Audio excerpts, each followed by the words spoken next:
안녕하세요. 안녕하세요. 중일 팀장 송지혜입니다.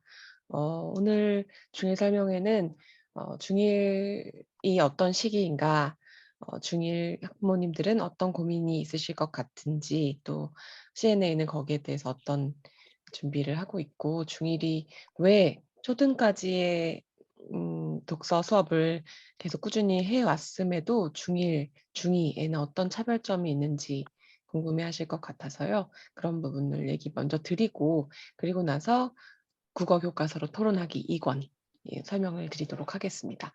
이 워크북이 편제가 굉장히 기존 워크북과 달라서 어떤 수업이 진행될지 우려도 있으실 것 같은데요. 그런 부분을 나중에 설명드리도록 하겠습니다. 네.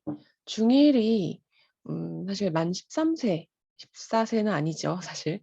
그런데 중1이 학 대한민국에서는 지금은 자유학기제 학년제 때문에 자유학년제에서 시험이 없다는 것 때문에 사실 책을 마음 놓고 읽을 수 있는 시기이죠.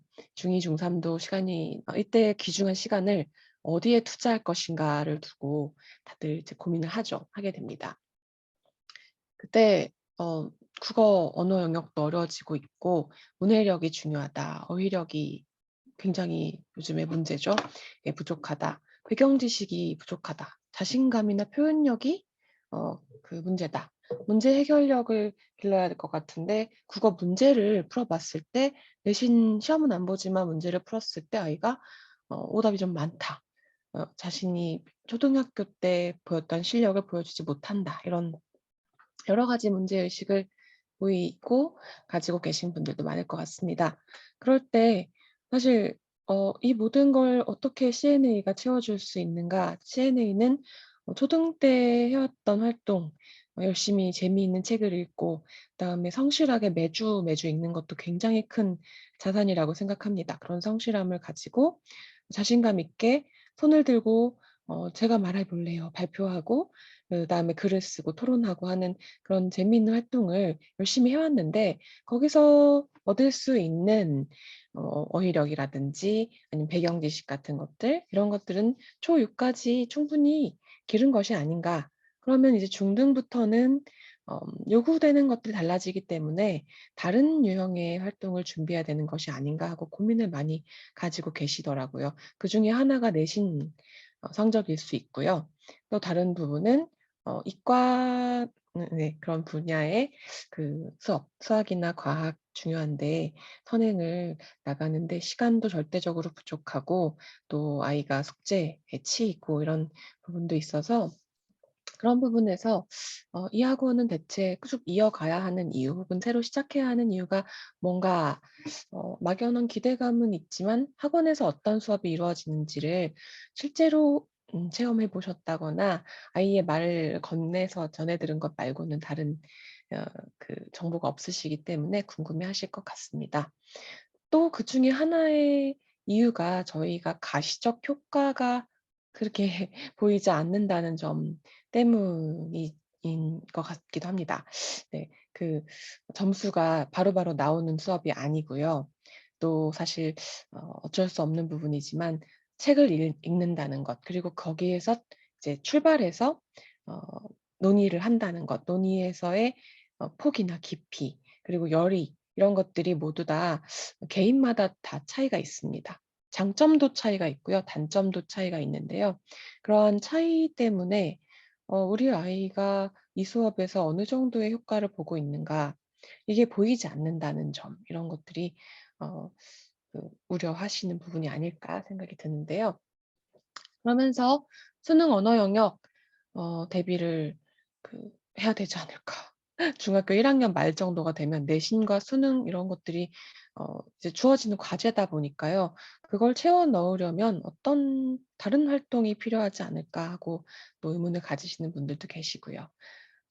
실제로 제가 그 대치동이나 목동에 논술 학원의 커리큘럼을 접할 수 있는 것만큼은 접해서 주변 선생님들과도 공유하고 얘기를 해 보면 20분 30 분씩 쪼개서 수능 영역을 하나하나씩 뭐 고전 문학이라든지 아니면 비문학, 철학, 과학 이런 경제 이런 지문을 문제풀이식으로 쪼개서 이제 30 분씩 진행하면 그렇게 이제 부담스럽지 않다는 거죠. 그렇게 해서 수능 영역을 중학생 때부터 국어 학원에서 이제 내신과 함께 대비를 하는 프로그램도 있더라고요.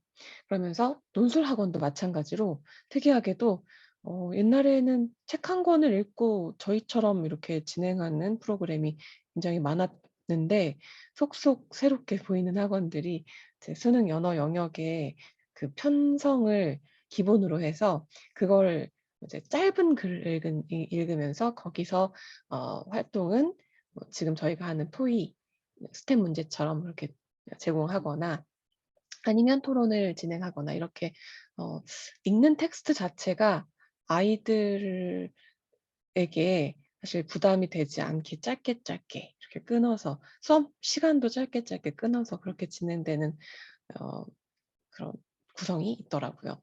근데 그게 물론 도움이 안 되는 건 아니겠죠. 근데 이걸 가지고 이제 그 자료를 봤을 때 제가 찾아본 자료 같은 것들을 봤을 때 그러면 CNA와의 차별점, 우리 학원에서 긴 글을 읽어내라고 매주 요구하는 것. 그다음에 집에서도 읽을 수 있는 책인데요. 그렇죠? 또 똑똑한 친구 같은 경우에는 집에서도 읽고 생각해서 독서록을 쓰면서 아주 심오한 어 그 문제의식이나 주제를 이제 그 글 속에 담아내기도 합니다.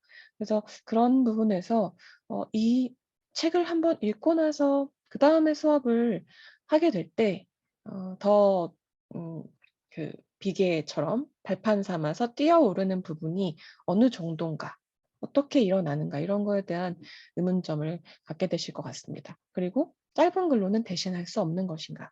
왜 계속해서 시간을 들여가며 그 귀중한 시간을 매주 책에다 투자해야 되는가.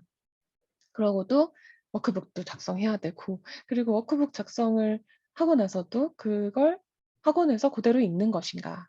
어떻게 진행되는가에 대한 궁금증이 있으실 것 같습니다.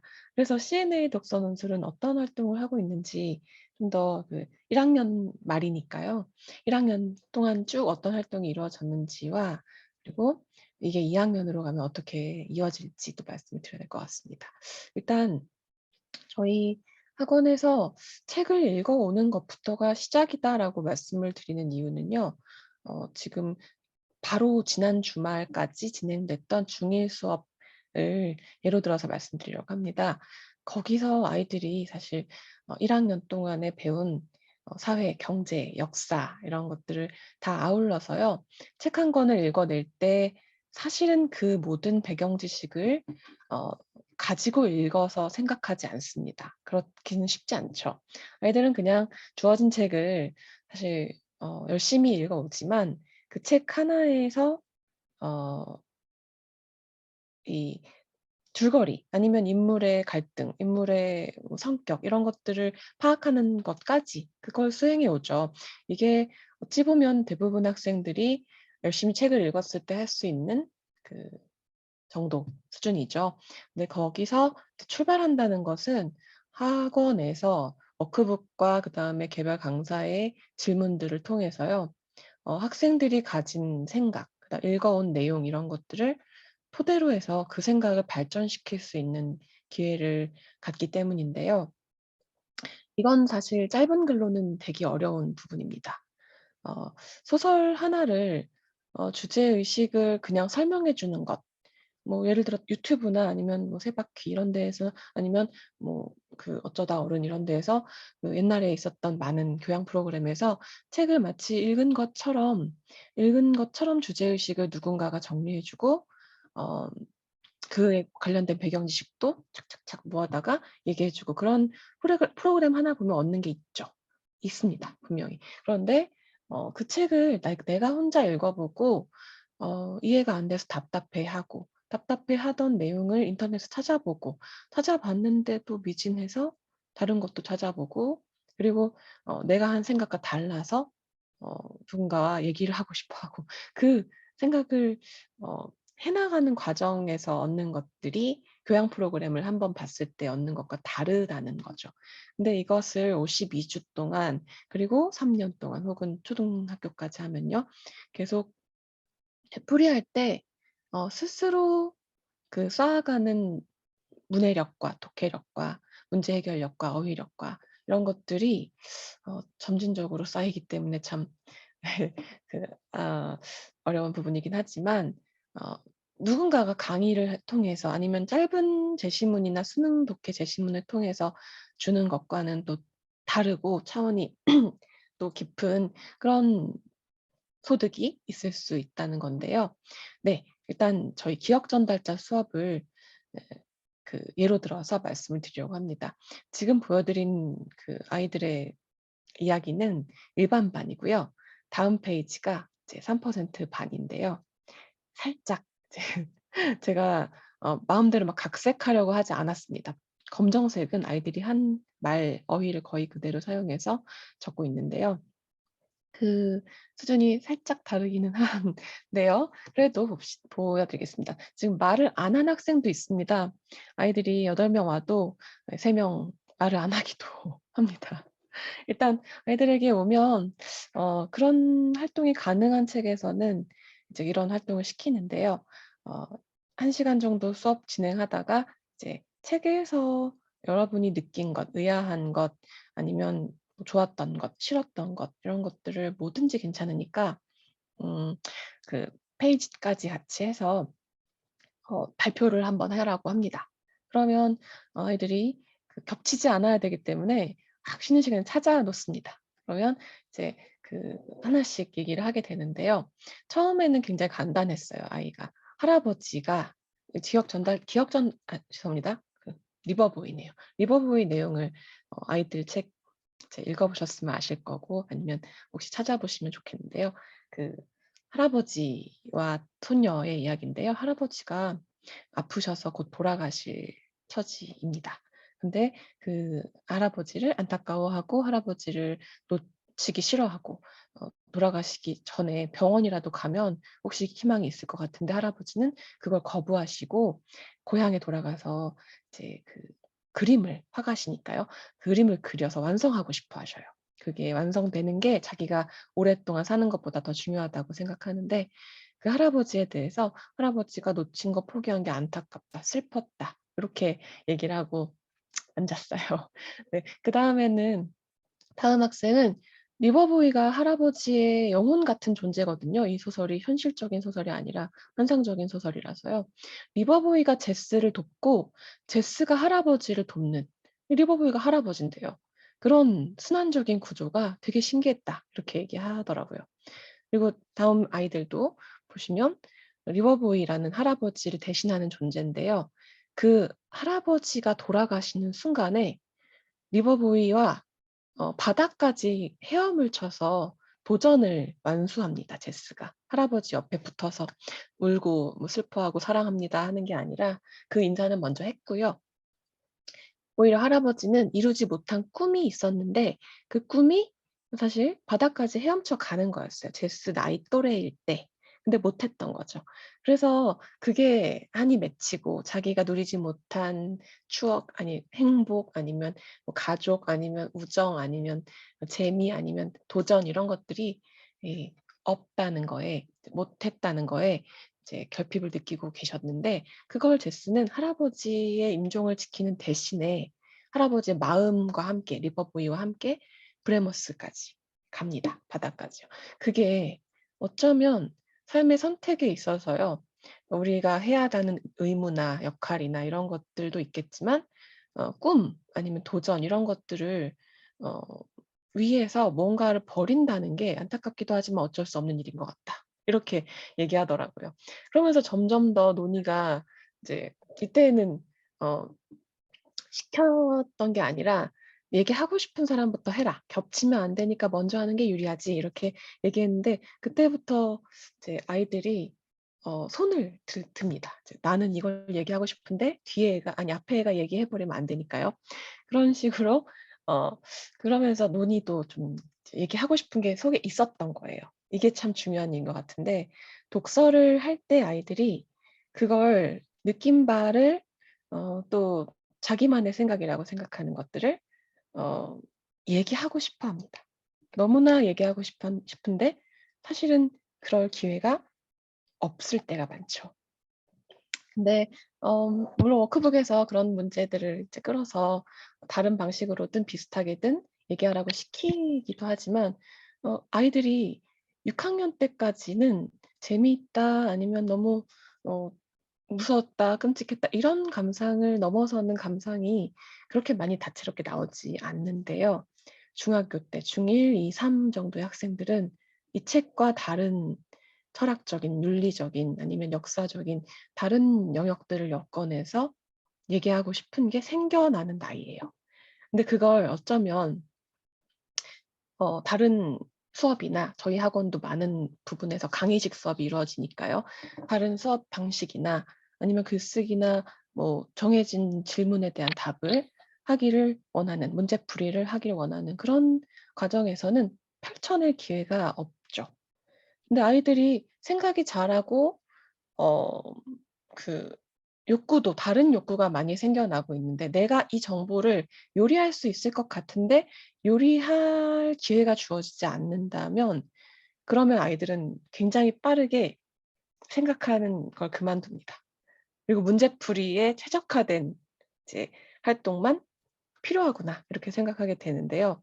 근데 사실은 저희가 나중에 필요하게 되는 것은 수행평가에서 어떠한 동영상을 기획하는 능력, 면접에서 자기가 가진 배경 지식을 여러 가지 모아서 구조를 짜는 능력 이런 것들을 나중에는 요구하죠. 문제풀이가 아니라 그런 것들을 요구할 때 어 이때 52 주간 3년 동안 계속하는 그 활동이 익숙해진 아이들은 이게 너무나 항상 해 왔던 거니까 어렵지 않은 활동인 거죠. 그럴 수 있는 그런 어 가능성이 쪼금 차곡차곡 쌓여가는 게 참 중요한데 그런 가능성이 현실화되는 이런 연습을 계속 해 나가는 수업이구나라는 거를 저도 계속 느끼고 말씀드리고 싶었습니다.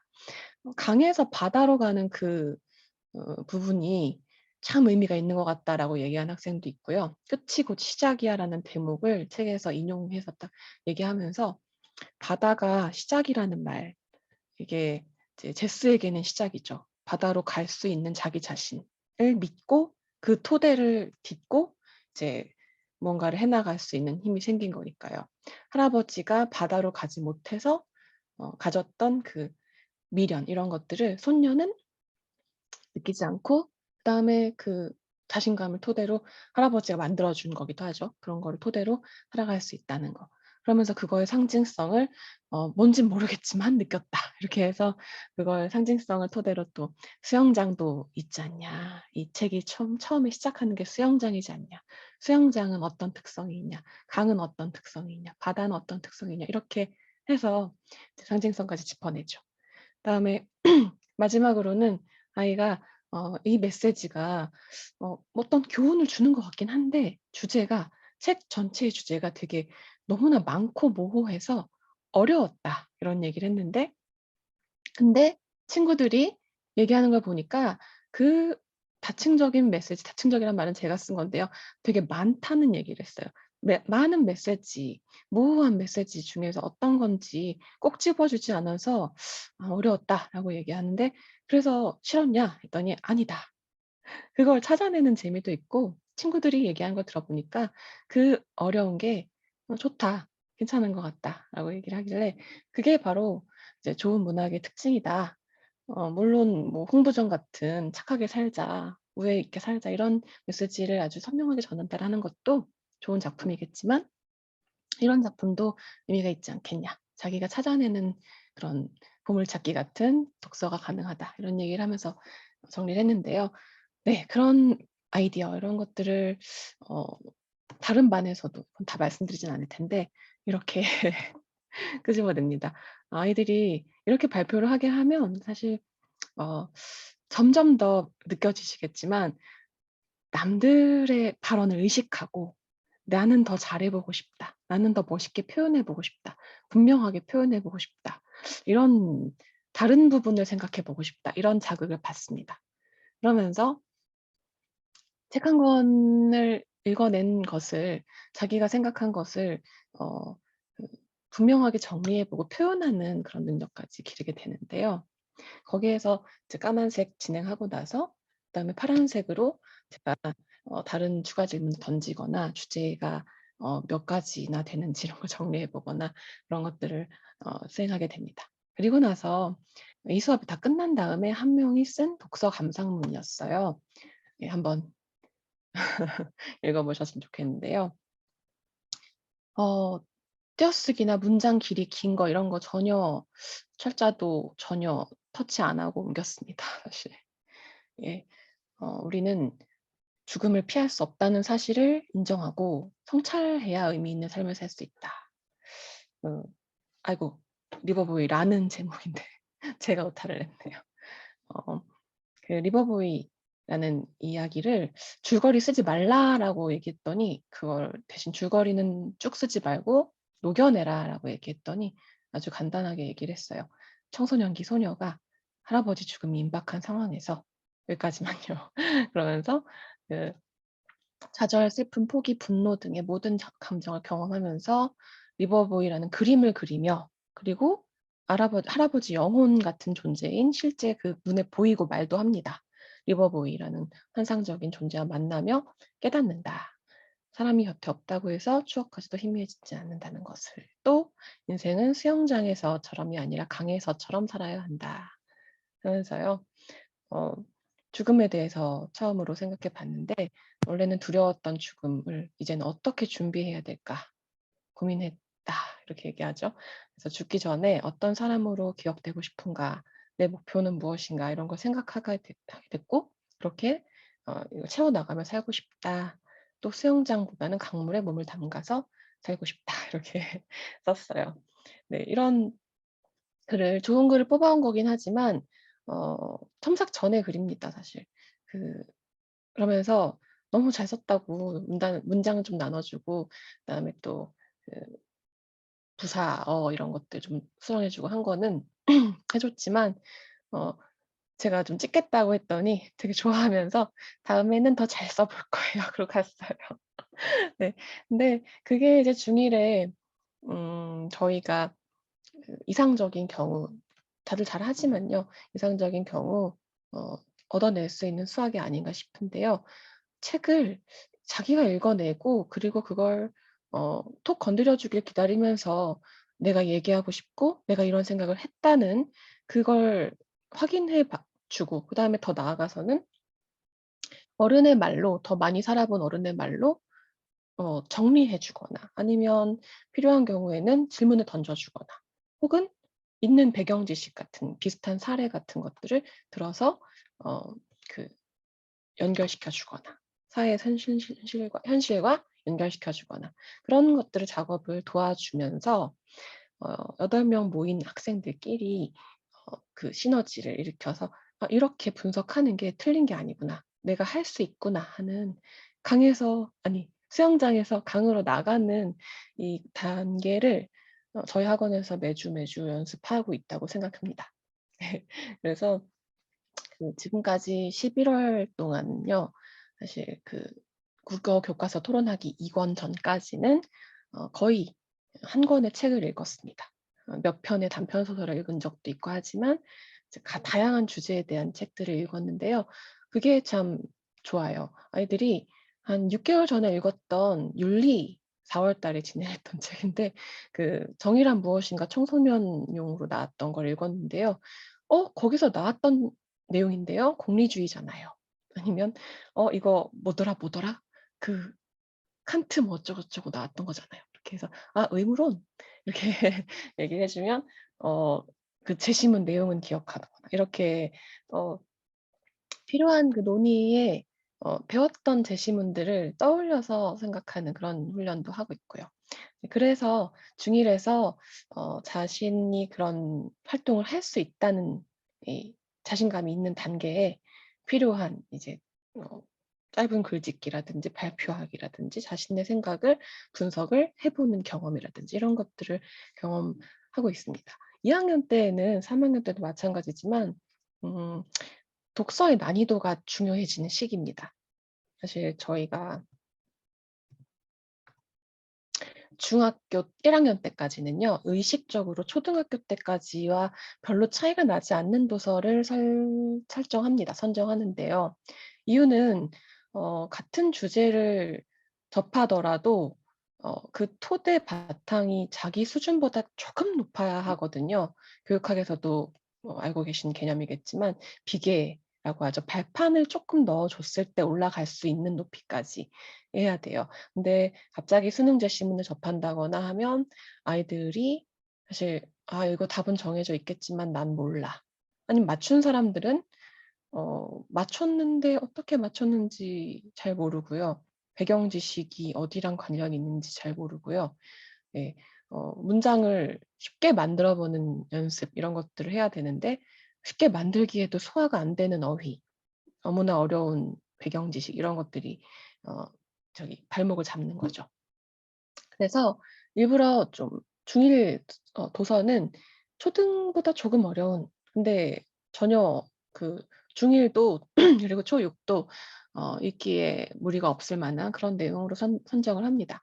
근데 그것을 같은 경제, 같은 사회, 법, 정치라고 해도 쪼금 더 난이도가 있고 심화된 주제로 접하는 게 이제 중2와 중3 인데요.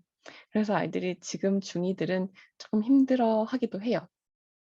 어 "옛날에는 이렇게 읽기가 어렵지 않았는데." 하면서 이번에 저희도 중2 수업할 때 "아픔이 길이 되려면." 이거 읽어 왔는데요. 아이들이 읽어 오는 것도 전 정말 힘들었어요. 칭찬 좀 해 달라고.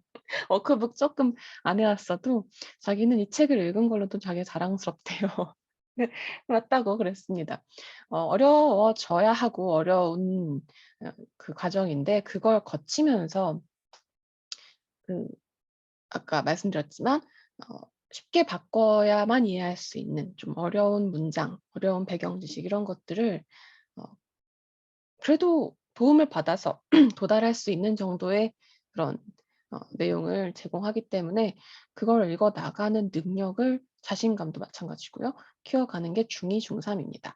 사실 중2, 중3의 도서들이 고등학생 때 독서에 쓸 시간이 별로 없다는 걸 예상하고 저희가 사실은 학생들을 오랫동안 지도한 입장에서 중2, 중3 때 '여기까지 도달하면 정말 이상적이다.'를 이제 목적으로 하면서 목표로 삼고 중1 그다음에 초6 베스트 컬렉션이죠. 그다음에 다른 도서들을 기획합니다. 쭉 연계를 해서 기획을 하는데 어떤 경우에는 어쩔 수 없는 일이지만 책 읽기는 참 좋은데 이제 그 1 학년 때까지 했다. 그래서 2 학년, 3 학년 때 반복되는 것 같으니까 이제는 그만 '필요가 없을 것 같다.'라고 생각하시는 경우도 있어서 그 과정의 차이를 알고 있는 입장에서는 말씀만으로는 전달하기 어려운 부분들이 있어서요. 아쉽기도 합니다. 근데 그래도 다시 말씀드리자면 중1 에서 자기가 지금까지 갖춰온 배경 지식을 가지고요. 자발적으로 주체적으로 내 생각, 나의 분석, 나의 판단 이런 것들을 내세우고 싶다. 그런데도 아이들이 가장 많이 하는 말은 "잘 모르겠는데요. 틀릴 것 같은데요." 이런 말이에요. 그 말은 달리 말하면 내가 말하는 내용이 틀릴까 봐 너무 겁이 난다라는 거예요. 겁이 없는 게 이상한 나이입니다. 겁이 나고 내가 틀릴지 아닐지를 의식하는 순간 말해 봐야 됩니다. 틀렸다면 혹은 그게 더 나은 답이 아니라면, 최선의 답이 아니라면 고칠 수 있다는 말이기도 하니까요. 초5, 초6은 다 그런 건 아니지만 사실은 자신감은 있는데 자의식이 별로 없어요. 그래서 막 발표하죠. 근데 막 발표하는데 남의 말도 안 듣고요. 자기 말을 막 하고 나선 끝이에요. 거기에 대한 피드백을 아무리 뭐 쉽게 어 온건하게 얘기해도 튕겨 나가요. 자기는 말을 했고 그걸로 끝이에요.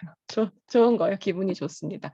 근데 자기가 하는 말이 어 "틀릴지도 모르겠다. 틀리면 어떡하지?"라고 얘기한다는 것은 어 어떻게 발전시킬지를 모르는데 그걸 몰라서 답도 말하기 주저된다. 혹은 답을 말했을 때 제가요, 선생님이나 다른 선생님 아이들이 어떻게 평가할지 두렵다. 이런 건데요. 그 벽도 참 없애야 되는 거긴 하지만 그게 오히려 지금 만약에 그 어 하고 있는 생각, 그다음에 들고 있는 근거 이런 것들을 만약에 더 보충해 줄 수 있다거나 좀 보완해 줄 수 있다면 그걸 흡수할 수 있는 단계가 되었다는 말이기도 해서요.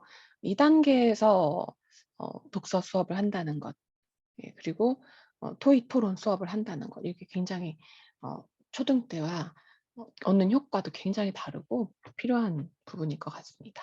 네, 그런데 정작 이렇게 지금까지 독서 수업으로 말스 그 진행했던 부분을 말씀드리고 나서 이번 달 다음 달이죠. 다음 달 안내는 국어 교과서 토론하기로 말씀을 드려야 돼서 좀 그 난감하기도 한데요.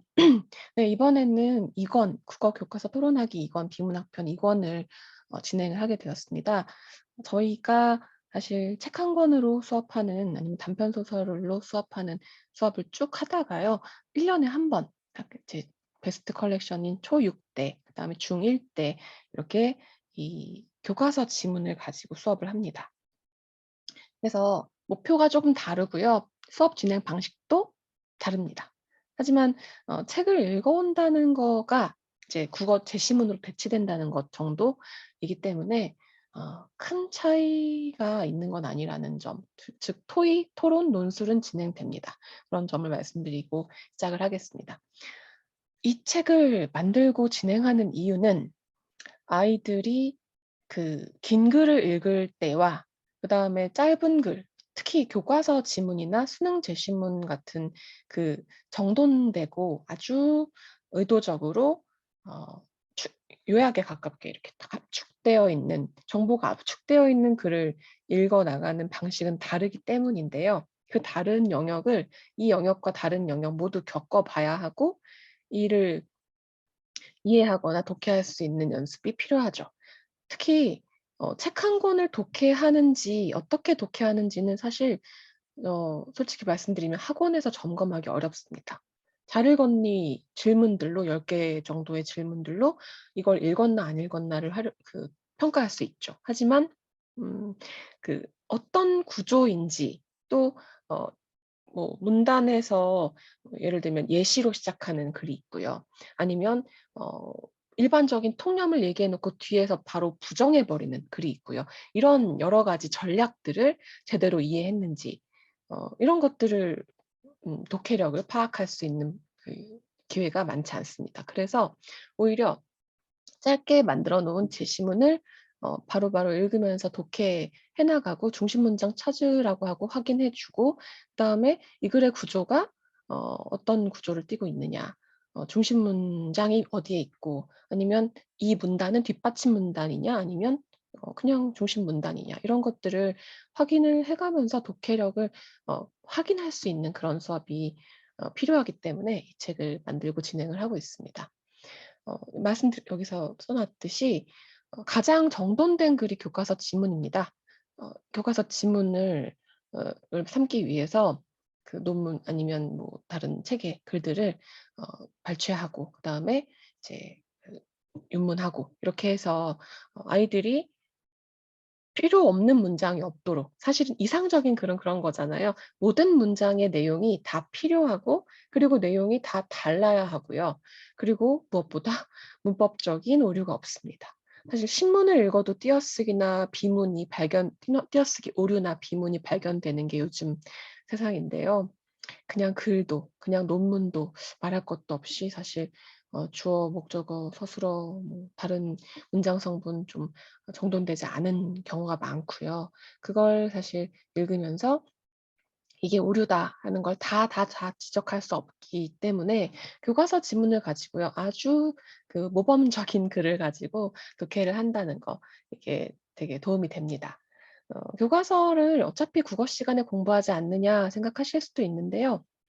어 그때는 아이들이 일단은 선생님의 강의를 듣죠. 자신이 독해를 먼저 해 보면서 이 글을 해체한다거나 이 글의 어 정보를 이용해서 토론한다거나 하기는 쉽지 않습니다. 그래서 지문을 활용하되 그걸 선행학습식으로 국어 공부를 한다는 의의도 있지만 그런 의의보다는 이걸 너무나 잘 준비되어 있는 글을 다르게 활용해서 독해 연습이나 토론으로 삼는다 이런 취지도 있다는 점을 말씀드리겠습니다.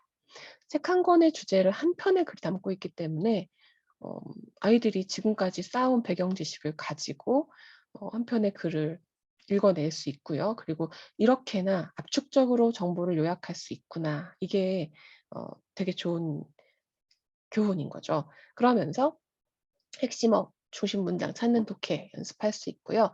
또 다음에 말씀드린 예시, 서리, 유추 등의 다양한 표현 방법을 스스로도 한번 익혀 볼 수 있습니다. '아 이렇게 글 쓸 수 있구나.' 하는 걸 느낄 수 있는 게 되게 좋은 경험인데요. 아이들이 글 쓰면서 개요를 1 학년 때까지는 좀 미리 잡아 줄 때가 있어요. 그래서 '아 이걸로 시작해서 이 내용으로 연결 지을 수 있어. 다르게도 쓸 수 있지만 이런 개요를 쓸 수 있다.' 하고 칠판에 적어 주면 그다음에 아이들이 하는 말이 "선생님 첫 문장은 어떻게 시작해요? 저 어떻게 마무리해요?" 이렇게 물어봅니다. 그러면 너무 당연하게 "그건 네 마음이야."라고 얘기하지만 그다음에도 왜 이런 질문하는지 알기 때문에요. 당연히 자기 마음대로 쓰면 되는데 그 방법을 모르겠으니까 질문을 하고 있는 거잖아요. 그래서 만약에 나라면 지금까지 배운 내용 중에서 예시를 활용할 것 같아. 그러면서 주제 의식을 그다음에 한 문장으로 정리하고 시작할 것 같아. 그러면 "아." 하는 거죠. 근데 그 "아." 하기 전까지 자기가 어떤 글을 쓸 수 있는지 쓰고 싶은지를 아직 생각도 없고 모르잖아요. 그럴 때 "이렇게 써."라고 얘기하는 것보다는 다양한 예시 글들을요 보여주는 게 도움이 되죠. 그래서 그걸 더 연습하는 건 사실 토론에서의 최종 변론입니다. 최종 변론 방식이 굉장히 다양하게 진행될 수 있는데 마무리 발언을 어떻게 정리하면서 사람들에게 감동을 줄 것인가 이런 거를 생각하는 거잖아요. 수사법, 표현력 이런 것들을 기를 수 있는데 그걸 글로 보여주는 것이 교과서의 지문이라고 봅니다. 그다음에 또 그다음에 글쓰기도 진행하기 때문에 그 방법을 이용해서 자신의 글을 구성해 보고 그리고 표현해 보죠. 네. 또 어 하나하나의 토의 문제들은 서술형, 논술형의 평가에 적합한 질문이기도 하고요. 네. 또 토론 같은 것도 진행되기 때문에 토론 활동으로 사고력과 토론 능력을 기를 수 있다. 이거 말씀드리고 싶습니다. 지문을 이용해서 진행한다는 것 때문에 읽기 부담이 적고요. 강사는 학생들이 독해를 어떻게 하고 있는지 꼼꼼하게 문장을 찾아내는 능력을 발휘하면서 진행하고 있는지를 수업 내에서 확인할 수 있는 그런 기회가 되는 수업이다. 이를 제외하고는 토의, 토론, 논술로 이어지는 방식은 유사하다. 이런 말씀드리겠습니다. 어 주차별로 주제를 잡아서요. 제시문을 묶어 놨고요. 보이시는 바 그대로입니다. 그래서 개인과 사회, 삶과 예술, 생활과 과학, 언어와 표현 이런 주제로 진행이 됩니다. 그리고 한 주차를 잡아서요. 어떻게 수업이 진행되는지 세부적으로 보여드릴 수 있도록 워크북을 가져와서 설명드렸습니다. 일단 지금 딱 필요한 걸 좀 더 넣을 수 없을까 고민하신 것 같은데요. 너무나 필요하다고 봅니다. 문장론입니다.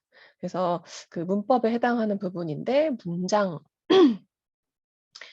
끊어 읽고 그다음에 문장 작성하고 여기에 도움되는 독해 연습이라고 했지만 사실 독해보다는 이제 문법도 포함하죠. 그래서 문장력 훈련이라고 보면 될 것 같은데요. 매 주차별로 조금 다른 내용들이 진행되는데 1 주차에서는 이어진 문장, 아는 문장 같은 것들을 하는 거죠. 아까 잘 쓴 글이지만 학생 글 보셨을 테지만 문장이 되게 길죠. 아이들이 생각하는 걸 그대로 글로 옮기다가 문장이 길어지게 되어 있어요. 그걸 다시 보면서 끊어 보라 그러면 또 합니다. 그래서 그 과정을 이제 훈련이 필요하다고 보는데 매 주차별로 훈련할 수 있게끔 문장 작성 방법을 얘기하고 있습니다. 글쓰기 기본을 기르는 단계입니다. 다음은 교과서 지문 읽고요. 몇 개 더 있는데 조금 한 페이지만 뽑아 왔습니다. 그때 문단 번호를 줬죠. 그래서 처음, 중간 말고도요. 1, 2, 3 이렇게 그 조그맣게 남색으로 번호가 매겨져 있는데요. 거기에 이 1, 2, 3 사실 문단별로 원래는 중심 문장이 하나씩 있어야 되잖아요. 근데 작가들도 사실 지키지 못하는 좀 지키기 어려운 부분이긴 한데 네 그런 걸 잘 이제 그 수행하고 있는 게 교과서 지문이기 때문에 이 남색마다 중심 문장을 줄쳐 오라고 합니다. 그것도 숙제여서 사실 읽기 부담이 적다 해도 숙제가 어 적진 않습니다. 예. 그래서 독해 토익 진행하는 주차고요. 왼쪽에 제시문에서는 독해 중심 문장 찾기와 글 구조 파악 이게 진행되고요. 그리고 나서 이제 스텝에 해당하는 문제들이 교과서 활동하기라고 해서 오른쪽 페이지에 나온 문제들이죠. 그래서 글을 그 내용적으로도 이해하고 있는지, 개념, 간접세, 직접세 이런 것들, 비교, 대조 이런 것들의 표현 방법 잘 그 설명 방법인데요. 잘 이해했는지 이런 것들 물어보고요. 또 뒤에는 뺐지만 자기 생각을 견해를 만들어내는 논증 구조 만들어내는 문제도 물론 있습니다. 네. 여기 남아 있네요. 예. 이렇게 해서 2 번, 3번 이렇게 이어지는 문제 갖고 왔는데요. 네. 뭐 내용 이해했는지를 물어보면 그다음에는 비판해 보기 그리고 3 번에 보면 어 세금이 올바르게 사용될 수 있게끔 어떤 제도가 필요할지 자기 생각을 말해 보는 것까지 진행이 돼야겠죠. 네. 그래서 그 하나하나의 문제들이 사실은 뒤로 갈수록 생각이 필요한 문제들이고 면접형, 발표형 수행평가에 해당하는 문제이기도 합니다. 서논술형 문제이고요. 짧은 글쓰기를 하면서 문장력 키우고 발표형 수행평가에 대비할 수 있는 그런 수업이 진행됩니다. 예 그리고 어 또 다른 문제도 다양한 유형이 있어서 계속 가지고 왔는데 뭐 오른쪽처럼요. 긴 글의 개요를 한번 해체해 보는 거죠. 그래서 그 내용을 해체해 보면서 수능 유형이기도 합니다. 이거 수능 유형은 다르게 저기 개요를 주고 나서 이 중에서 글로 옮겨지지 않은 것은 이것을 글로 옮길 때 그 활용한 자료로 적절하지 않은 것은 뭐 이렇게 나오지만 저희는 이제 교과서 글을 읽고 그 글의 구조를 해체해 보는 그런 문제로 낸 거죠. 그래서 다양한 문제 유형을 접해 볼 수 있습니다. 다음은 이게 사실 하나가 아니고요. 아까 말씀드린 죄송합니다. 좀 어지러우시겠지만 네. 개인과 사회에서 세금에 대한 소비에 대한 기하 문제에 대한 그 스텝들이 3개 이상 있는 거고요. 그렇게 진행된 다음에 그중에서 하나의 주제를 골라서 토론 진행이 됩니다. 난민 수용인데요. 가로 2 번이라고 되어 있는 걸 보시면 아시겠지만 앞에 난민에 대한 자료들이 있습니다. 하지만 다 보여드리기 좀 어려울 것 같아서 뺐는데 난민에 대한 토익 그다음에 문제풀이 이런 게 진행되고 나서 그중에서 이제 그중에서가 아니죠. 주제 중에서 난민에 대한 토론을 진행하게 되는 건데요. 네. 우리가 적극적으로 난민 수용 정책을 추진해야 한다고 생각하는지 그래서 앞에 자료를 가지고 근거를 만들어서 쓰면 되고요. 토론 진행하게 되죠. 그리고 글쓰기도 마찬가지로 진행하게 됩니다. 사실 주제가 되게 다양하고 그 내용이 많은 수업이라 토론이랑 논술이 사실 이어지는 경우가 많은데요. 그럴 경우에는 더 좋은 점도 있는 게 앞에서 충분히 이야기를 한 내용을 가지고 자신이 생각을 깊이 있게 구성했기 때문에 그걸 다시 글로 글쓰기 문장을 가지고 문장을 표현하는 연습을 하면서 같은 생각이지만 다른 방식으로 표현하는 연습을 할 수 있다는 점이 장점인 것 같습니다. 이렇게 1 주차에 해당하는 구성을 설명해 드렸는데요. 교과서 국어 교과서로 토론하기 수업을 항상 진행해 보면 아이들도 생소해하고 힘들어하기도 하지만 어 독해력을 그 아까 처음에 말씀드렸듯이 어 파악하고 저기 교정해 줄 수 있는 그걸 받아들일 수 있고 자기가 뭘 잘못했는지 더 잘할 수 있는지 이런 것들을 알 수 있는 시기에 중심 문장 찾기 이런 것들 한 번 틀리면 아이들이 "아 나 틀렸어. 아 맞았어." 이렇게 막 환성을 지르기도 하는데 그런 그 자의식이 있을 때 그 독해의 방법을 지도해 줄 수 있는 수업이 딱 중간에 한 번 들어가면 또 다음번에 다른 책 읽기를 할 때 아이들의 태도, 자세가 바뀌는 효과가 있어서 좋기도 좋기도 하더라고요. 그런 수업을 만약에 이번에 과정을 시작하게 되신다면 앞으로 쭉 글을 읽어 나가야 할 아이들이 그때 기본적인 힘을 기를 수 있게끔 독해력의 그 기초를 쌓을 수 있게끔 이번 과정 도움 받으시면 좋겠다 생각이 듭니다. 네, 들어주셔서 감사합니다. 예, 고맙습니다. 중2 안내 부탁드리겠습니다.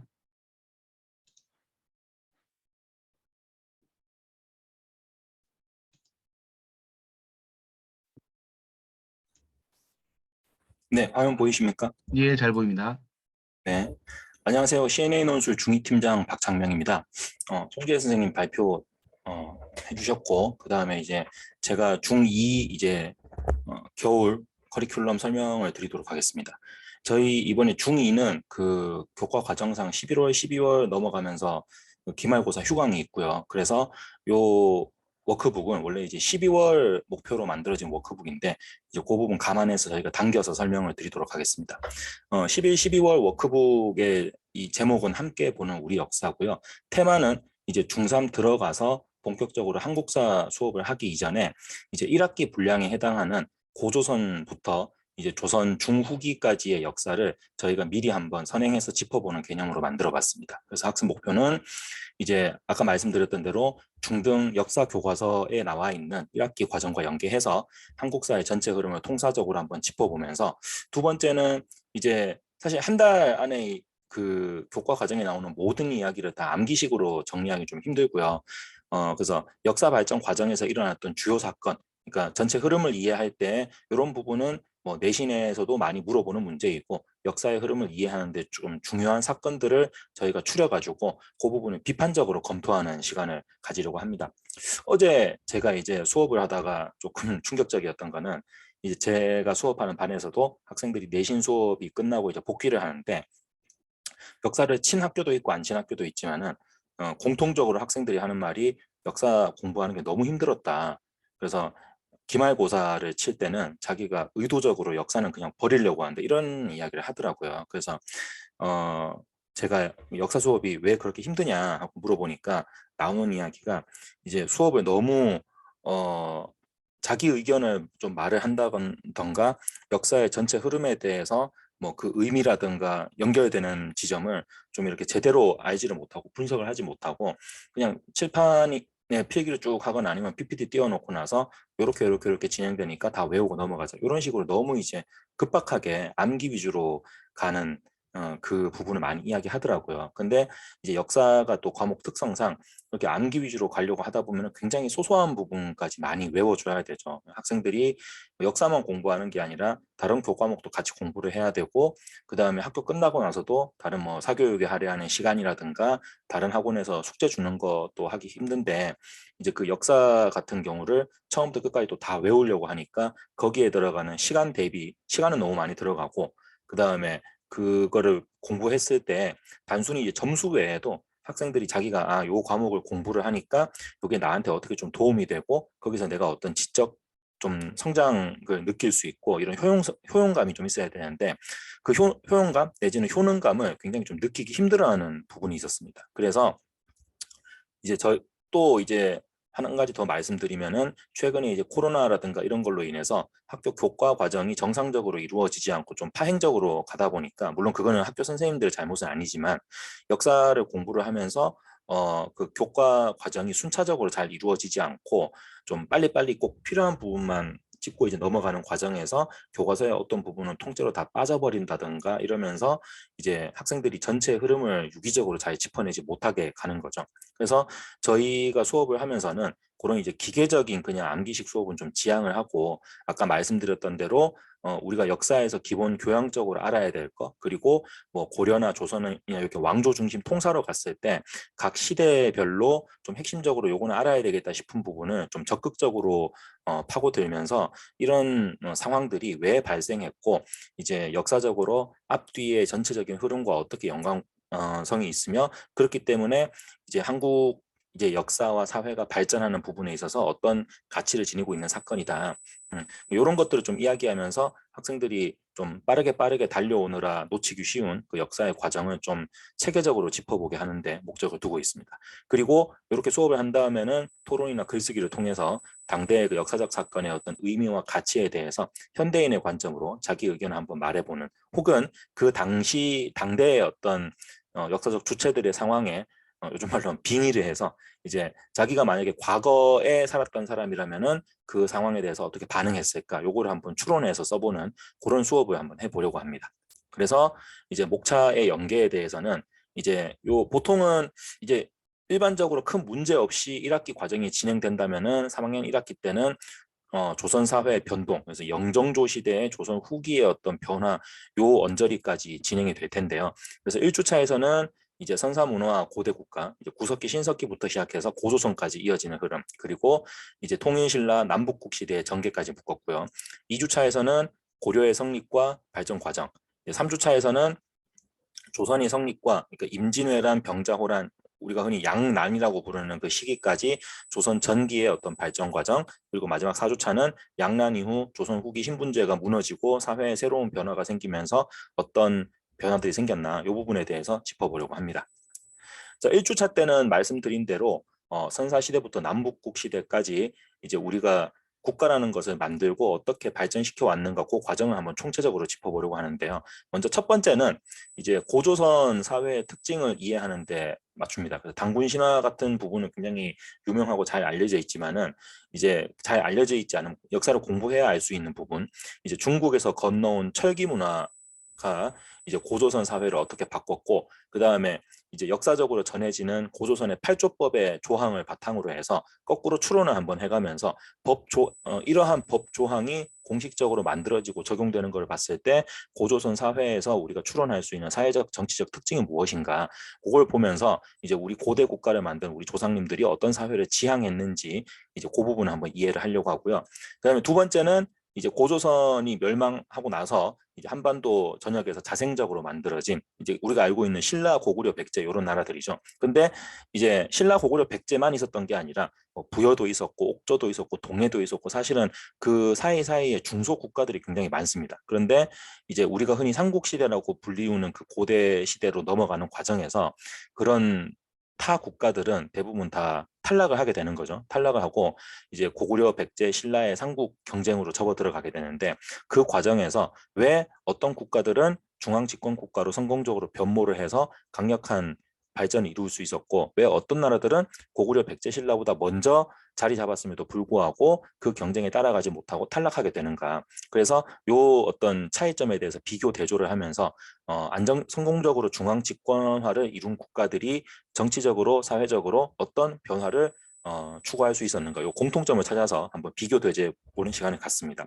그리고 세 번째는 이제 발해 역사에 대해서 한번 이야기를 하려고 합니다. 최근에 또 뭐 사실 최근은 아니고 쭉 지속적으로 중국에서 뭐 동북공정이라든가 이제 만주 지역의 역사를 그냥 이제 중국의 역사로, 중국 이민족의 역사로 흡수하려는 그런 좀 경향이 있어서 굉장히 좀 이슈가 되고 있는 부분인데, 사실 이제 발해 역사가 좀 특이하긴 하죠. 왜냐면은 우리 입장에서는 한국의 역사로 편입을 하려고 하지만, 사실 발해의 그 인적 구성을 살펴보면은 소수의 이제 고구려 유민들 지배 계층이 있고, 그 다음에 그 밑에 우리가 뭐 일반적인 사회 구성으로 봤을 때 뭐 평민이라고 부를 수 있는 대부분의 인구 구성은 말갈계 유목민족으로 구성이 되어 있기 때문에 인종적으로 좀 입체적인 면모를 보입니다. 그래서 학생들과 함께 이 발해사라는 게 왜 오늘날 역사적으로 이슈가 되는지 그런 논쟁적인 부분을 한번 짚어보고, 그래서 그런 부분을 총체적으로 통틀어서 이 발해의 역사를 한국의 어떤 독점적인 역사로 봐야 될 것인지, 아니면은 지역의 역사로 들어가서, 그래서 만주의 역사, 아시아의 역사 이런 쪽으로 가서 이제 그 전체적인 아시아나 만주의 관점으로 봤을 때 뭐 일어날 수 있는 다민족 연합 국가의 어떤 역사로 봐야 될 것인지, 혹은 그런 역사에 대해서 어떤 특정 민족이나 국가가 그것을 독점적으로 온전히 자신들의 역사로 만들려고 하는 게 어떤 의미가 있는지, 이런 부분에 대해서 학생들 의견을 한번 나눠보는 시간을 갖습니다. 그리고 마지막으로는 이제 신라의 골품 제도의 한계, 그러니까 통일 신라가 고구려 백제에 대해서 비교해서 후발 주자임에도 불구하고 똘똘 뭉쳐서 그 신라의 삼국 통일을 이끌어낼 수 있었던 그 바탕에는 이런 제도적인 어떤 뭐 사회 형성을 통해서 단결을 이끌어낸 부분도 있었지만은 그게 이제 시간이 좀 지나고 보면은 기득권층의 어떤 장기 집권을 유지할 수 있고 새로운 세력의 진입을 막는 사회 발전의 저해 요소가 될 수도 있죠. 그래서 신라 골품 제도의 특징에 대해서 한번 이해를 해보고 그 골품 제도가 통일신라 이후로는 어떤 사회적 문제를 초래하게 되었는지를 한번 이야기해 보면서 총체적으로는 이제 사회의 어떤 장기적인 유지와 발전에 있어서 어떤 다양성의 추구와 열린 사회 제도가 왜 필요한지에 대해서 이제 과거와 현대를 비교하면서 학생들이 한번 생각을 다듬을 수 있도록 그렇게 지도를 하려고 합니다. 자, 2주차는 고려입니다.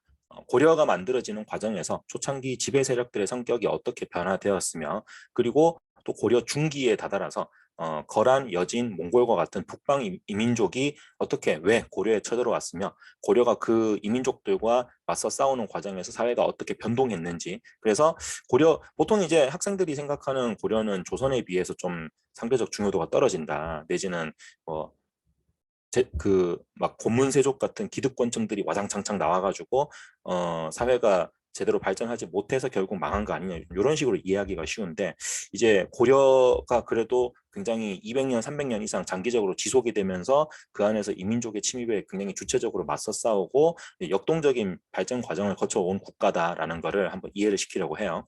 그래서 첫 번째는 고려가 이제 통일신라 그 후기에 아주 혼란스러운 상황에서 지방 호족들이 연합 정권을 만들어서 시작했는데 그게 이제 중앙 집권화 과정을 거치면서 차츰 이제 문벌 귀족 사회로 변화하는 그 초창기 역사 발전의 변화를 이해하면서 고려가 어떻게 중앙 집권화 과정으로 시스템을 다지게 되었고 정치 사회적 구조가 형성되었나 요거를 한번 이야기를 하려고 하고요.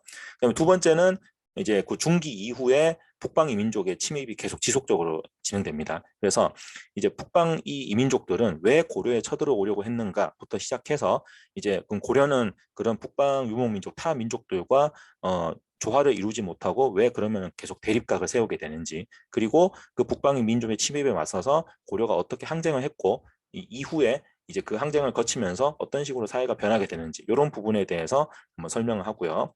마지막으로는 이제 후반기로 넘어가면서 중후반기로 넘어가면서 이제 고려 사회 안정을 어떤 위협했던 여러 가지 사건들 이자겸의 난부터 시작해서 무신 정권의 등장, 대몽 항쟁 그리고 원 간섭기를 거쳐서 공민왕의 개혁에 이르기까지 이제 그 고려 내 외부에서 일어났던 어떤 역사적 사건들이 왜 발생했으며 이제 그런 부분에 대해서 잘 대응한 건 어떤 게 있고 못 대응한 건 어떻게 있고 그래서 어떤 그 못 대응한 것이 어떻게 고려 후기의 쇠퇴와 멸망을 초래하게 되었는지 그 부분을 좀 통사적으로 설명을 하려고 합니다. 그래서 이렇게 고려의 전체 역사를 가름하면서 마지막에 이제 토론에 대해서는 이제 몽고가 쳐들어왔을 때 무신 정권이 수도 개성을 버리고 강화도로 수도를 옮기죠. 천도를 해서 굉장히 장기간 동안 맞서 싸우게 되는데 그런 무신 정권의 강화도의 천도가 뭐 국가의 유지라는 입장에서 봤을 때는 굉장히 전략적으로 좋은 결정일 수 있었으나 문제는 몽고가 이제 강화도를 쉽게 점령하지 못하면서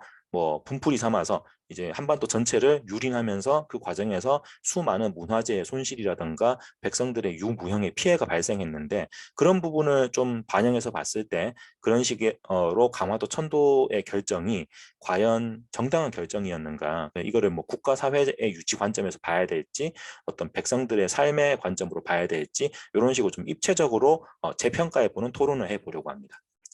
3주차는 고려 이후에 성립된 성리학 국가 조선에 대해서 이야기를 할 건데요. 이 3주차에서는 이제 조선의 특징이 성리학 국가다. 그래서 유교 이념을 바탕으로 성립이 되었고 그랬기 때문에 조선 초기에 이제 정치 체제를 만들어가는 과정에 대해서 그 유학 성리학의 이념을 굉장히 잘 실현하려고 노력했다. 이 부분에 대해서 좀 이야기를 하려고 합니다. 그리고 이제 그런 부분이 조선 중기로 이어지면서 붕당 정치라는 우리가 잘 알고 있는 그 시스템으로 바뀌었는데 그게 흔히 우리가 통념적으로 알고 있는 그냥 이제 뭐 나라에 망하든 말든 우리 당파의 이익을 위해서만 매진하겠다 이런 게 아니라 이제 오늘날의 정당 정치가 추구하는 것처럼 이제 어떤 한 권력의 독점을 방지하고 견제와 비판을 바탕으로 좋은 정치를 하기 위한 어떤 제도적 절차였다라는 걸 이해하고 그리고 이제 조선 중기와 후기를 나누는 주요 사건인 임진왜란과 병자호란에 대해서 어떻게 극복을 하려고 했는가, 이 부분까지 좀 통합적으로 이야기를 하려고 합니다. 그래서 첫 번째는 조선 초기의 어떤 정치 사회 구조를 만드는 과정에서 태조 이성계부터 시작해서 성종에 이르는 그 초창기 기간 동안 이제 성리학 국가로서의 어떤 이념적인 정체성을 어떻게 제도로 구현화시키는가. 그래서 뭐 요거의 가장 대표적인 거는 이제 드라마에 되게 많이 나오죠. 이방원과 세조로 대표되는 왕권 중심주의, 강력한 왕권을 바탕으로 해서 중앙 집권화를 이루어야 된다. 뭐 반대쪽에는 뭐 정도전이라든가 뭐 세종이라든가 이런 좀 그 대신파, 그러니까 왕권에 대해서 좀 분화를 주장하고, 그 다음에 성리학적인 이념을 추구하는 왕과 대신들에 의해서 어떤 사대부들의 의견을 최대한 받아서 여론을 수렴하는 정치를 해야 된다. 권력을 좀 분산시키고, 그러니까 이런 두 대립되는 관점들이 서로 교차를 해가면서 성종에 이르러서 어느 정도 이렇게 수렴이 되는 그런 식으로 왕권과 신권의 대립과 조화를 바탕으로 해서 조선 사회가 형성되는 그 과정에 대해서 한번 이야기를 해보려고 합니다.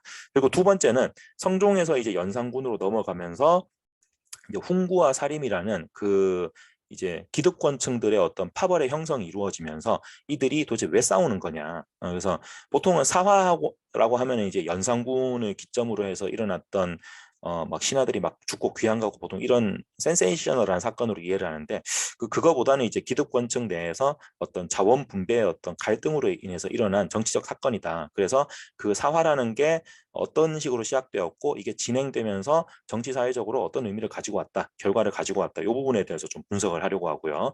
그 다음에 세 번째는 이제 붕당 정치의 성립입니다.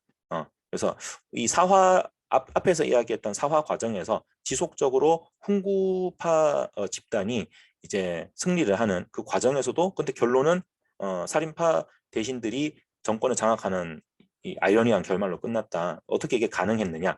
이제 일단 이 부분부터 먼저 이야기를 하고요.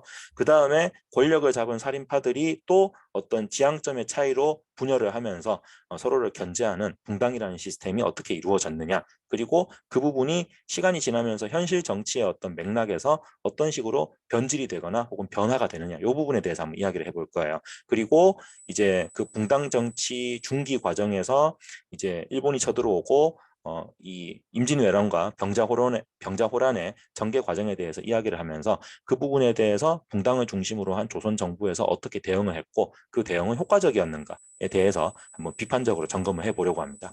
그래서 그 다음에 이 내용을 가름해서 토론은 우리가 흔히 충절의 대명사로 알고 있는 사육신에 대해서 근데 기록에 보면은 이 사육신이 막상 이제 세조가 계유정난을 일으켰을 때는 크게 반발하는 움직임을 보이지 않았다라는 기록도 있습니다. 그래서 그걸 통해서 근데 이제 사육신의 그 행동이 본격적으로 조망받는 거는 단종이 이제 완전히 폐위되고 나서부터 이제 본격적으로 반세조의 움직임을 보이기 시작하는 거죠. 그래서 이 사육신이라는 집단을 과연 우리가 일반적으로 알고 있는 어떤 충성과 절개의 그런 관점으로 봐야 되는 건지, 아니면은 뭐 그 세조가 계유정난을 통해서 숙청했던 뭐 김종서와 같은 뭐 기득권 세력에 대한 반발에 대해서는 동의했지만 자신들의 지분이 이렇게 깎여 나가는 것에 대해서 반발을 하는 어떤 그 권력 투쟁의 움직임으로 봐야 되는 건지, 그런 부분을 다시 비판적으로 재평가를 하고요. 그다음에 글쓰기에서는 임진왜란이 단순히 이제 일본이 뭐 도요토미 히데요시의 개인적 야욕으로 조선을 침략해서 뭐 우리 민족이 열심히 싸워서 이겨낸 우리의 역사다, 이렇게 보기보다는 조선과 명과 일본의 어떤 삼자 간의 이해관계가 맞물려서 일본이 단순히 조선을 침략하는 데서 끝나지 않고 이제 조선을 발판으로 삼아서 명나라를 침공해서 대륙으로 진출하려는 그런 큰 목표를 가지고 있었고, 명나라도 단순히 어떤 조선과의 어떤 외교적인 부분에서만 도와준 게 아니라 그런 부분에 대응해서 중국 중심의 중화 질서를 지키려고 하는 그런 목표가 있었다. 그래서 각자의 이해관계가 맞물리는 국제전쟁, 동아시아 국제전쟁의 성격을 지니고 있었는데, 이제 이 부분을 학생들한테 여러 가지 제시문과 수업에서 이야기했던 내용을 바탕으로 해서 이 부분을 총체적으로 분석하고 설명하는 글을 쓸 수 있게끔 그렇게 지도를 하려고 합니다. 마지막 4주차에는 임진왜란 병자호란 이후에 이제 조선 사회의 변화점을 바탕으로 해서 어떤 계급 의식이라든가 사회 문화적인 변화 과정에 대해서 한번 이야기를 해보고요. 그래서 이제 조선의 대부분의 백성들이 더 이상 낡은 신분 제도에 얽매이지 않고 자신의 주체적인 어떤 권리라든가 삶의 변화를 요구하면서 스스로 성장하는 그 변화점에 대해서 이야기를 해보려고 합니다. 첫 번째는 먼저 그 병자호란 이후에 발생한 어떤 예속 논쟁이라든가 붕당의 변질 과정, 그리고 이를 보완하기 위해서 고안된 탕평책에 대해서 한번 이야기를 해보면서 이제 조선 후기의 어떤 정치 제도라든가 사회의 어떤 구성적인 요건이 이제 올바른 지향점을 찾지 못하고 현실의 맥락에서 변질되어가는, 그리고 그거를 저지하려는 그런 움직임에 대해서 한번 이야기를 해보고요. 두 번째는 이제 기득권층들이 그런 식으로 갈등을 겪으면서 정신적 권위라든가 뭐 물질적인 그 지위를 서서히 이렇게 몰락해 가는 한편, 이제 조선 후기에 이제 상품 화폐 경제가 발전하면서 서민들이 자발적으로 어떻게 문화를 발전시키고 자신들의 계급 의식을 키워 나가는지 그 맥락에 대해서 한번 설명해 보려고 합니다. 그리고 이제 세 번째로는 그런 조선 사회 변화를 기득권층이 온전히 수용하지 못하고 오히려 폐쇄적으로 가버리면서 세도 정치가 어떻게 조선 사회에 폐해를 끼쳤나, 그리고 농민들이 이 부분에 대해서 반발을 하면서 조선 후기에 이제 집중적으로 농민 봉기가 발생하는 그 흐름에 대해서 이야기를 해보면서 이제 사회를 안정적으로 유지 발전시킬 수 있는 좋은 정치란 어떤 점이 필요한가, 이 부분을 좀 비판적으로 접근을 해보려고 합니다. 그리고 마지막으로는 수업 내용을 가름하면서 이 조선 후기의 변화 과정에서 발생한 실학, 그래서 기존의 성리학이 어떤 사회적 효용성이 다했다. 그래서 우리도 청나라라든가 주변 국가들의 그 변화를 적극적으로 수용해서 실질적인 학문을 공부를 해야 된다라는 흐름이죠. 그래서 실학에는 주로 이제 농업 기술의 발전과 상공업의 발전을 위주로 하는 두 학파의 흐름이 있는데, 그 부분에 대해서 학생들이 어느 한 부분을 선택을 해서 수업 내용과 선정 도서의 내용을 참고해서 조선의 어떤 발전을 위해서는 둘 중에 어떤 거를 더 우선적으로 추구해야 될 것인가. 물론 뭐 가장 정답에 가까운 거는 둘 다 열심히 잘 추구해야 된다겠죠. 하지만 이제 의도적으로 그 중에 하나를 골라서 그 어떤 한 관점에서 자신의 의견을 이야기하고, 만약에 뭐 좀 시간이 허용된다면은 다른 의견을 이제 이야기하는 친구들과 이게 논점의 차이가 무엇이 있고 서로를 어떻게 비판할 수 있는지, 그 부분에 대해서도 함께 이야기를 해보려고 합니다. 여기까지 해서 이제 이제 고조선부터 조선까지 이어져 내려오는 이제 역사 과정을 한번 이야기를 해보려고 하고요. 다음에는 저희 이제 워크북에서 아까 말씀드린 그런 학습 목표에 맞춰서 수업을 진행할 때 학생들의 또 실질적인 능력을 어떻게 좀 보완할 수 있는지 워크북 구성에 대해서 말씀을 드리려고 합니다. 저희 워크북은 크게 일반적인 워크북에서는 어휘, 그다음에 독해, 그다음에 비판, 그다음에 글쓰기 말하기 이렇게 나눌 수 있는데요. 어휘 부분에서는 이제 저희가 좀 학생들과 같이 해보려고 하는 게, 일단 보통 뭐 저희가 상담을 하거나 아니면 수업에서 학생들과 이렇게 뭐 수업에 대한 내용이나 아니면 쉬는 시간에 스몰 토크를 하든가 하다 보면은 가장 이제 체감적으로 느껴지는 게 학생들의 어휘 풀 자체가 굉장히 협소하다, 이런 부분을 좀 느끼게 돼요. 어머님들께서도 뭐 상담을 하게 되면 주로 말씀하시는 부분이기도 하고, 이제 저희가 이제 첨삭하고 토론하는 입장에서, 그리고 학생 발표 들어보면은 이제 근데 학생들이 뭐 논리적인 사고력이라든가 어떤 책의 내용에 대한 자신의 의견 자체가 없다기보다는 머릿속으로 그 생각은 있는데 그거를 막상 이제 발표나 글을 쓰면서 언어를 통해서 정제해서 이야기를 하려다 보니까 어휘풀도 좁고 문장의 구성 능력도 좀 떨어지고 하다 보니까 머릿속에 생각은 가득 차 있는데 그거를 적절한 방식으로 표현을 하지 못해서 굉장히 힘들어하는 모습이 있죠. 근데 그게 개선이 안 되면은 어느 순간부터는 학생들이 그냥 자기 의견을 이야기하는 것 자체를 포기해버리죠. 포기해버리고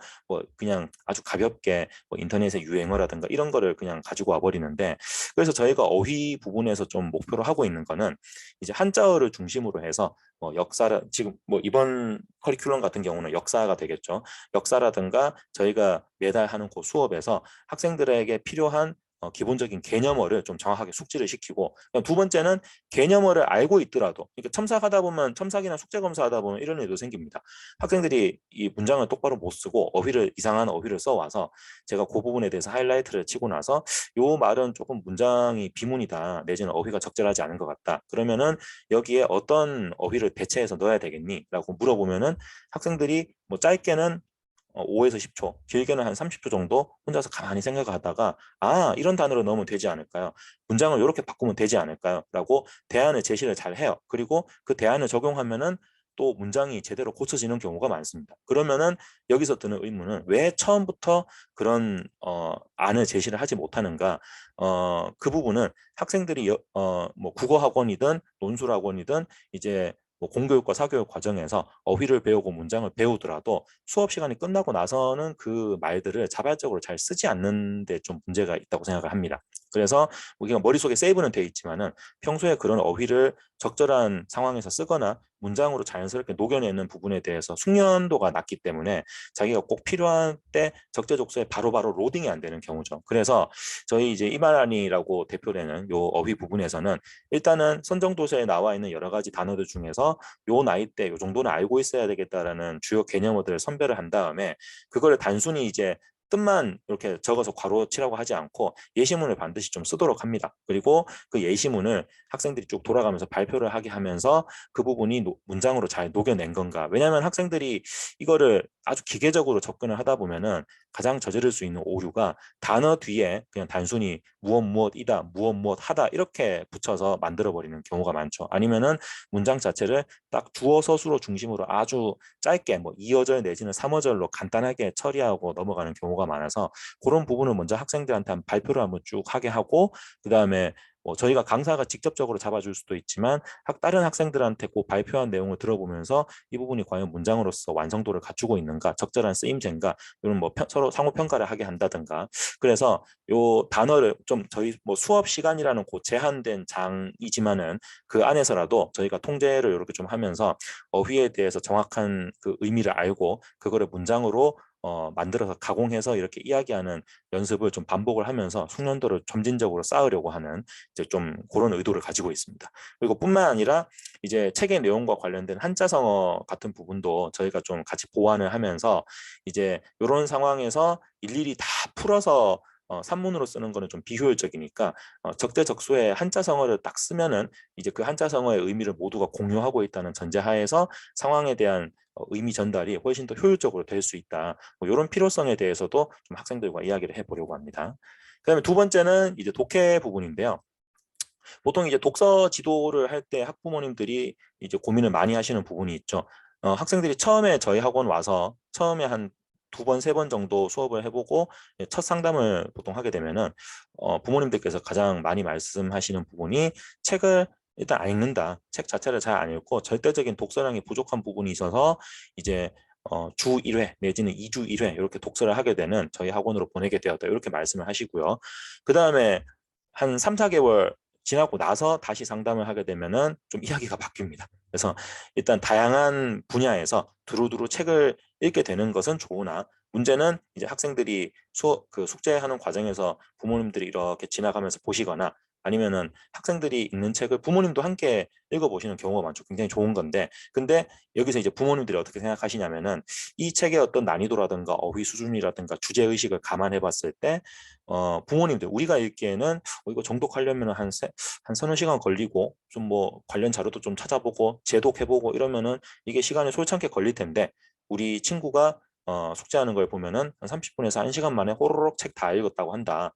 숙제도 그냥 한 30분, 1시간으로 끝내버리고 근데 보통 또 요 나이쯤 되면 학생들이 사춘기라든가 이런 게 접어드니까 이제 그 부모님들께서 뭐 책의 정독 여부라든가 뭐 숙제 내용에 대해서 통제 내지는 관리를 하시려고 하는 거 굉장히 좀 반발이 심한 경우도 있습니다. 그래서 부모님들께서 그런 학생이 책을 잘 읽고 있는지 그 내용을 잘 숙지를 하고 있는지 이제 수업 내에서 좀 점검을 많이 해주시기를 요구를 하시죠. 그래서 그런 정독 여부에 대해서 그리고 책의 어떤 기본적인 기승전결이라든가 핵심 내용에 대해서 학생들이 잘 소화를 했는지 확인하는 과정을 거치죠. 그래서 문제 유형을 보시면은 뭐 OX 문제를 통해서 선정 도서의 사실관계를 잘 확인을 하고 있는지 그 다음에 뭐 소설이라든가 꼭 소설이 아니더라도 특정 인물의 행적에 대해서 이야기하는 부분에서는 그 등장 인물의 어떤 중요 행적과 서로 간에 맺고 있는 관계에 대해서 잘 파악을 하고 있는지 그리고 뭐 주요 사건 전개 과정에 대해서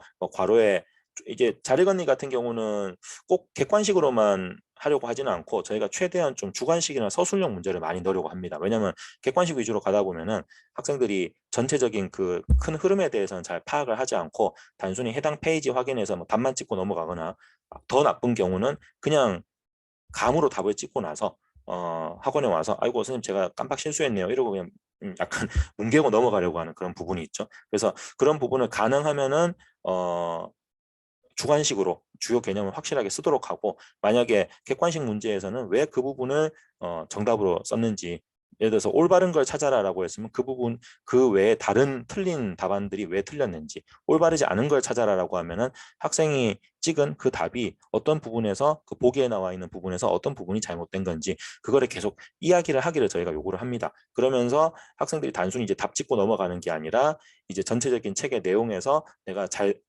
올바른 점, 잘못된 점, 그리고 주요 개념을 어떻게 정확하게 파악을 하고 있는가, 요거를 한번 점검을 하려고 하고요. 그래서 어휘와 독서에 대한 점검이 끝나면은 이제 책의 내용을 가지고 본격적으로 비판적으로 의견을 논의해보는 시간을 갖습니다.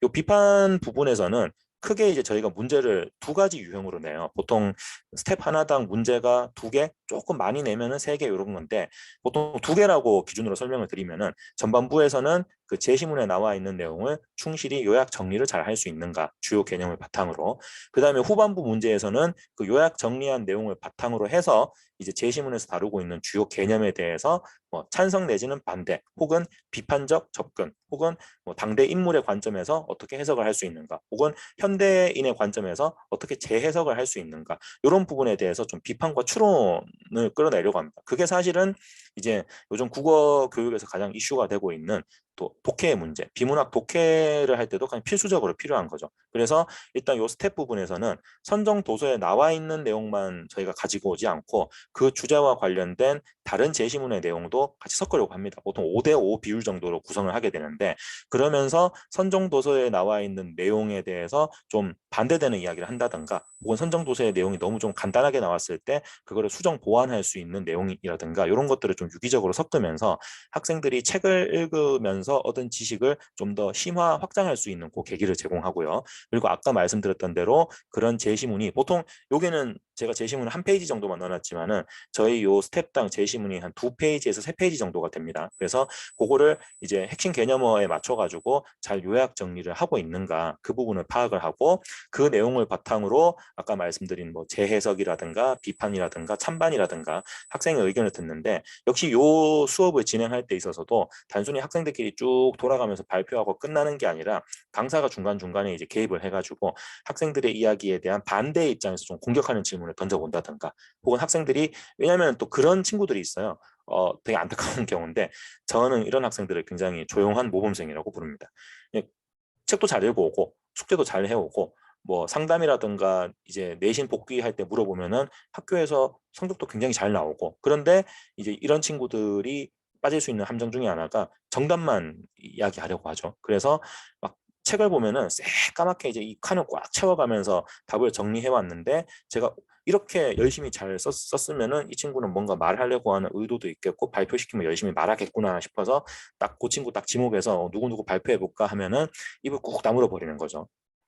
혹은 저를 되게 슬픈 눈길로 바라보면서 설레설레 고개를 젓거나 그래서 이런 친구들의 특징이 뭐냐면은 그 내용을 요약 정리까지는 잘 하는데, 그걸 가지고 거기다가 자기의 어떤 비판적인 관점을 얻는다든가 본인의 해석을 잘 못한다기보다는 그게 정답이 아니라고 생각하기 때문에 발표 자체를 좀 꺼려하는 경우가 많습니다. 그래서 자기가 막 써왔는데 그거를 발표는 하지 않고 나중에 다른 친구들 이야기하는 걸 듣거나 아니면 강사가 가이드 해주는 내용을 보면서 자기 내용이 거기서 조금만 방향이 어긋났다 싶으면은 자기가 써왔던 거를 막 싹 다 지워버리고 뭐 강사의 필기 내용이나 가이드 내용을 토시 하나 안 틀리고 그대로 막 받아 쓰려고 하는 그런 좀 기계적으로 수동적으로 수업을 듣는 친구들이 있어요. 그거는 이제 학생의 어떤 아까 말씀드린 발표나 비판 능력을 향상하는 데도 도움이 되지 않고 저희가 수업에서 지향하는 바도 아니기 때문에, 그런 부분에서 학생의 부담은 좀 덜고, 그 대신에 이제 최대한 학생들이 그런 뭐 단답형이라든가 기계적 말하기를 떠나서 자기 의견을 좀 적극적으로 말할 수 있게 저희가 좀 유도를 하면서 이제 학생들이 자신의 생각을 좀 부담 없이 스스럼 없이 잘 이야기할 수 있게 하고, 만약에 필요하다면은 뭐 토론 주제가 따로 뒤에 정해져 있지만은 수업에 있는 내용을 활용해서 뭐 의견이 부딪히는 학생들끼리 서로 비판도 한번 시켜보고, 쭉 돌아가면서 어떤 친구가 이야기한 부분에 대해서 다른 학생이 A라는 친구가 자기 주장을 이야기했으면 B라는 친구에게 그 주장과 관련된 사례에 대해서 한번 찾아보게 한다거나 아니면은 C라는 친구에 대해서는 A가 이야기했던 개념에 대해서 이 부분을 좀 더 풀어서 설명하면 어떤 다른 방식으로 설명할 수 있겠는가 이렇게 계속 이렇게 질문이라든가 후속 내용을 던지면서 학생들이 수업에 집중해서 끊임없이 지금 수업에서 일어나고 있는 흐름과 연관해서 자기 생각을 유기적으로 좀 이야기를 할 수 있도록 그렇게 저희가 관리를 하면서 이끌어 나가려고 합니다. 자, 그 다음에 요게 이제 워크북 학생들이 작성하고 첨삭하는 이런 부분인데요.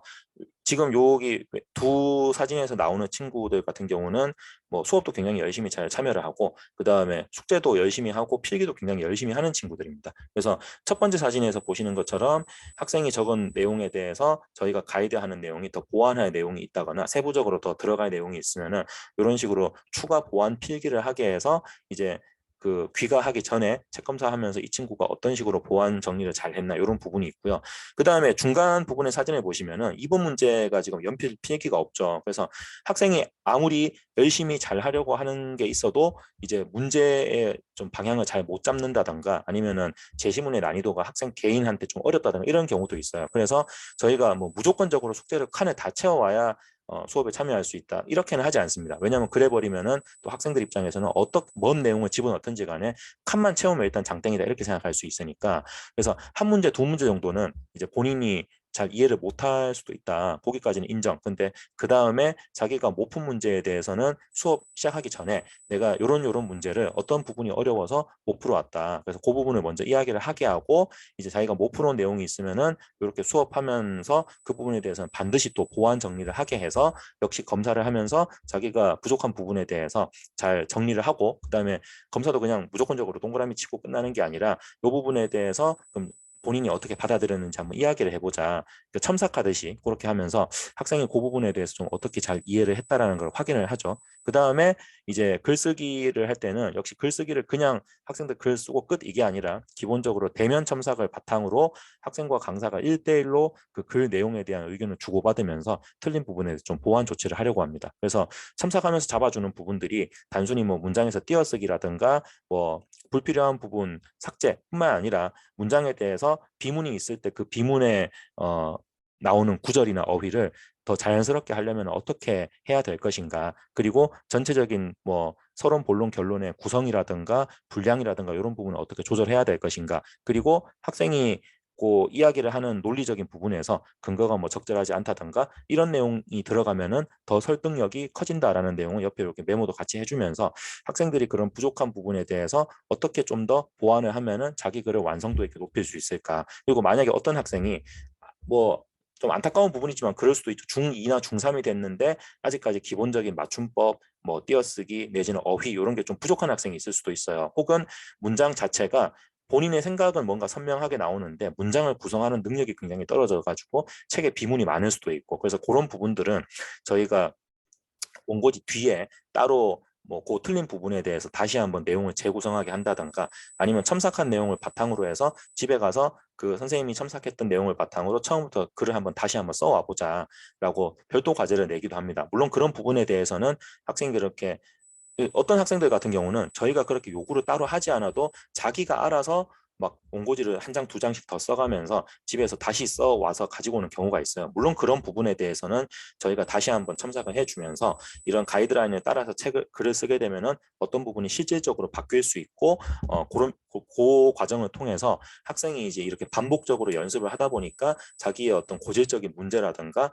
글쓰기 능력이 어떻게 보완되고 올라가는구나 하는 효능감을 좀 느낄 수 있도록 그렇게 지도를 하려고 합니다. 그리고 마지막으로는 이제 토론과 논술이죠. 토론 같은 경우는 저희가 가장 일반적으로 만드는 문제 유형은 찬반 토론입니다. 찬반 토론이고 팀 단위로 이제 시간을 엄격하게 재고 그 안에서 자기가 뭐 팀을 대표해서 기조 발표를 할지 아니면 다른 팀의 기조 발표에 대해서 공격적으로 비판을 할지 혹은 그 비판받은 부분에 대해서 어떻게 방어적으로 대응을 할지 이런 식으로 역할 분담해서 엄격하게 시간 재고 팀 토론하는 걸 위주로 하는데 이제 또 그 부분이 좀 문제점도 있긴 있어요. 왜냐하면은 그런 토론에 대해 잘 돌아가려면은 모든 학생들이 열의를 가지고 굉장히 적극적으로 잘 참여해야 가장 최고의 효율이 나오는데 또 이제 학원 온 지 얼마 안 된 친구들은 그런 부분에서 조금 수동적으로 반응하는 부분도 있고 또 최근에 또 중요한 거는 학교에서 수행 평가라든가 참여 활동을 학생들한테 많이 요구를 하고 있죠. 그런데 그 부분에서 꼭 이렇게 타인에 대해서 공격적으로 비판을 한다거나 뭐 자기 주장을 논리 있게 발표를 한다든가 뭐 이런 토론 부분에 더 보완을 해서 요즘에는 토의를 하거나 아니면은 뭐 앞에서 프레젠테이션 발표를 한다거나 아니면 꼭 그러면 발표나 토론이 아니라 어떤 프로젝트 하나를 주고 집단적으로 참여 활동을 하게 한다거나 그런 식으로 굉장히 다양한 종류의 말하기 내지는 참여 활동을 하고 있습니다. 그래서 저희도 기본적으로는 찬반 토론을 통해서 학생들의 어떤 비판 능력이라든가 말하기 공식 어휘를 사용한 말하기 능력 향상시키는 게 가장 초점이지만 그런 교과 과정을 또 저희가 서포트를 하기 위해서 수업에서 토론 외에도 토의라든가 참여 발표 같은 좀 다양한 그 경험을 제공을 하면서 학생들이 두루두루 좀 경험을 쌓을 수 있도록 유도를 하고 있고요. 글쓰기 역시 기본적으로는 논술입니다. 기본적으로는 주어진 제시문을 바탕으로 해서 그 제시문에서 이야기하고 있는 중심 내용을 잘 픽업할 수 있는가. 그리고 이제 논제에서 요구하는 그 방향에 맞춰서 그 자기의 의견을 선명하게 이야기를 하고 그거에 대한 근거를 잘 들 수 있는가. 논증하고 설명하는 방식의 그 글쓰기를 가장 우선적으로 저희가 추구를 하는데 이제 뭐 저희가 다루고 있는 분야가 단순히 뭐 사회 과학적인 부분만 다루는 게 아니라 문학도 하고 철학적인 부분에서도 좀 이야기를 하기 때문에 예를 들어서 이번 같은 경우는 역사라서 역사 상황에 대한 어떤 비판적인 접근, 재해석 이런 위주로 좀 논술이 많이 들어갔고요. 만약에 문학을 하게 되면은 꼭 뭐 비판적인 부분뿐만 아니라 뭐 문학에 대해서 어떤 특정 소설 이후에 다시 쓰기 내지는 소설에서 일어난 사건에 대해서 주인공이 아니라 뭐 반대 인물, 뭐 등 반동 인물이라든가 그걸 지켜보고 있는 관찰자적 인물에서 쓰게 되면은 어떻게 시점이 달라질 수 있고 표현이 달라질 수 있는가 그런 어떤 문학을 바탕으로 해서 뭐 교과 과정에서 학생들에게 요구하는 다양한 좀 글쓰기를 함께 연습을 할 수 있도록 저희가 최대한 다양한 글쓰기 경험을 제공하려고 하고 있습니다. 네, 이상이 저희 중2 이제 10월 워크북 설명회였고요. 긴 시간 들어주셔서 감사합니다.